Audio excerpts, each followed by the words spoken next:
मराठी मॅट्रिमोनीवर मिळतो सगळ्यात जास्त चॉईस। मराठी मॅट्रिमोनीने लाखो स्थळं जुळवली आहेत। यापेक्षा चांगली गोष्ट काय असू शकते? मराठी माणसांची नंबर 1 चॉईस मराठी मॅट्रिमोनी। काँग्रेसचे प्रदेशाध्यक्ष हर्षवर्धन दादा सपकाळ आपल्या सोबत आहेत। दादा, सामनामधून आज एक बिहार निवडणुकीवर एक तुलना करण्यात आली।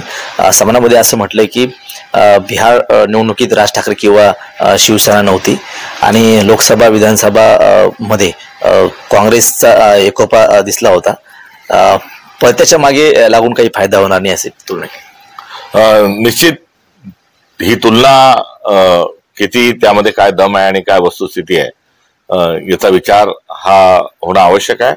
मात्र या ठिकाणी मला या पार्श्वभूमीवर सांगायचं आहे की इंडिया अलायन्स मध्ये आम्ही लोकसभा लढलो, त्यामध्ये फार मोठं यश आम्हाला मिळालं। विधानसभा आम्ही सोबत लढलो, त्यात यश आलं नाही आणि या दोन्ही निवडणुकीत तिसरा कोणी सोबत घेण्याची चर्चा नव्हती। मात्र एक मोठं यश मिळालं। एका वेळेस निवडणुका ज्या आहेत त्या मतचोरी झाल्याच्या पार्श्वभूमीवर त्यामध्ये यश येऊ शकलं नाही। जे महाराष्ट्रात झालं ते हरियाणात झालं आणि जे हरियाणात झालं तेच बिहारमध्ये होताना दिसते।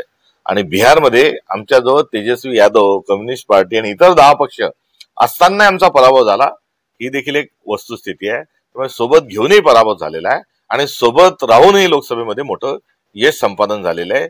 या सर्व गोष्टींचा जर आपण विचार केला तर या अशा प्रकारच्या बिहारच्या आणि महाराष्ट्रातल्या राजकारणाची तुलना करण्याची कुठली आवश्यकता नाही, हे यातून ध्वनित होतंय। त्याच्यामध्ये असाही एक प्रश्न उपस्थित केला की काँग्रेसवाल्यांना भाजप आणि अदानी संस्कृतीचा पराभव करायचा का नाही, असा सुद्धा प्रश्न केलाय। मुळात काँग्रेसची जी निर्मिती झाल्यावर काँग्रेसचा विचार संपवण्याकरताच भारतीय जनता पक्षाची स्थापना झालेली आहे, अर्थात RSS ची स्थापना झाली। त्यामुळे मुळातच काँग्रेस आणि भारतीय जनता पक्ष या विचारधारा या भिन्न आहेत आणि ही आमची लढाई ही फार जुनी लढाई आहे आणि पुढेही ही वैचारिक लढाई सुरू राहील। सोबतच मुठभर लोकांनी श्रीमंत व्हावं हे देखील काँग्रेसला मान्य नाही। समाजवादी आपलं संविधान आहे त्यानुसार पुढे गेलो पाहिजे, ही असणारी भूमिका आहे। आणि या मुठभर पुंजीपतींच्या विरोधात सर्वात मोठं रणशिंग हे राहुल गांधी यांनी पुकारलेलं आहे आणि राहुल गांधींनी हे पुकारलेलं असताना या परिवाराशी कुठल्याच प्रकारचा संबंध नसणं, त्यांच्या कोणत्याही कार्यामध्ये सहभागी नव्हणं, इथपर्यंतचा लढा हा काँग्रेस पक्ष देत आहे।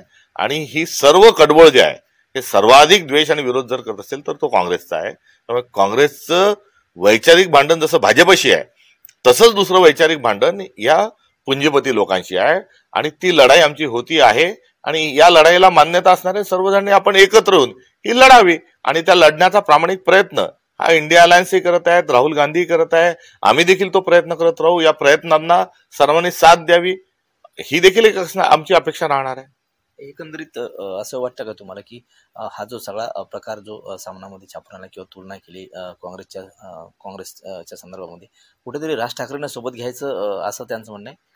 नाही, आम्ही दोन जे उद्धवजींनी सांगितलं की 2 पक्ष स्वतंत्र पक्ष आहेत आणि त्या अनुषंगानं कोणत्या पक्षाला कुठे सोबत घ्यायचं या संदर्भामध्ये कुठे प्रत्येकाचे स्वतंत्र विचार असणं स्वाभाविक आहे आणि पक्षाचं एक स्वतंत्र विचार असणं आणि आघाडी म्हणून ठरवणं हे 2 वेगळे भाग आहे। त्यांना कोणाला सोबत घ्यायचं असेल तर त्या संदर्भामध्ये इंडिया अलायन्स हा राष्ट्रीय पातळीवरचा आहे, त्या नेत्यांशी चर्चा करून त्या संदर्भामध्ये त्यांनी प्रस्ताव ठेवला पाहिजे आणि तो प्रस्ताव जर नसेल तर त्यावर चर्चा होऊ शकत नाही। त्यामुळे अनावश्यक ज्या गोष्टी आहेत त्या सर्वांनी मिळून टाळल्या पाहिजे, असं आजचं देशाची राजकारणाची गरज आहे आणि त्यानुसारच काँग्रेस पक्ष हा वाटचाल करत राहील अशी ग्वाही देखील या निमित्ताने देतो। गेल्या 3-4 दिवसापूर्वी काँग्रेसची आणि वंचित बहुजन आघाडीची युती झाली होती, मात्र आता काल शेवटचा दिवस होता अर्ज भरण्याचा। संपूर्ण ठिकाणी जवळपास वेगवेगळे अर्ज भरले, म्हणजे सोबळावर लढण्याचं दिसतंय। युती तुटली का तुमची काँग्रेस आणि वंचितची?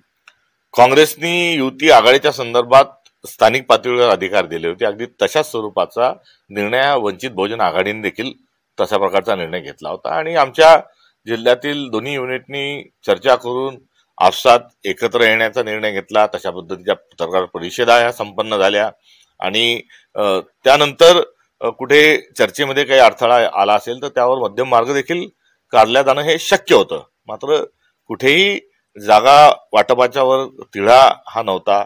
मात्र तरी देखील ज्याचं पत्रकार परिषदेमध्ये आमच्या दोन्ही पक्षांच्या जिल्ह्याच्या नेतृत्वाने सांगितलं तसं घडून आल्याचं अद्यापर्यंत दिसत नाही। कुठेतरी त्यामध्ये 2-2 जे अर्ज भरले गेले हे टाळल्या जाणं आवश्यक होतं। इतपर या परिस्थितीतून पुढे जाण्याच्या अनुषंगानं जरूर सकारात्मक पाऊल हे काँग्रेसच्या वतीनं राहील. नेमकं कुठे काय कशा पद्धतीने संवादाचा अभाव राहिला तो देखील तपासून घेतला जाईल. दोन्ही ज्या बाजू आहेत त्या दोन्ही बाजू ऐकून घेणं महत्वाचं आहे. कोणची एक बाजू हे ऐकून घेऊन त्याबद्दल मत हे तयार करणं योग्य नाही.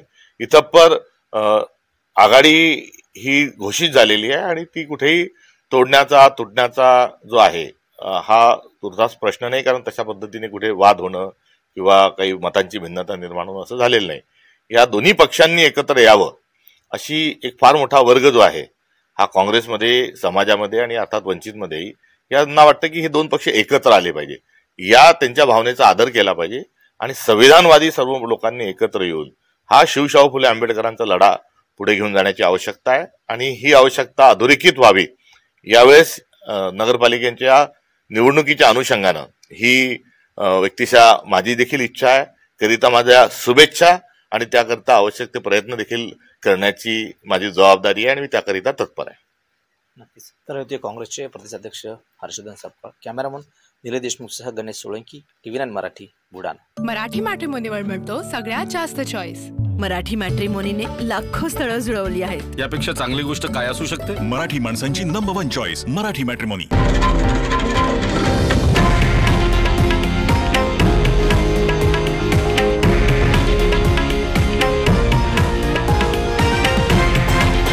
हे आहे देशातील नंबर 1 न्यूज नेटवर्क आणि आपण पाहत आहात TV9 मराठी, एकमेव.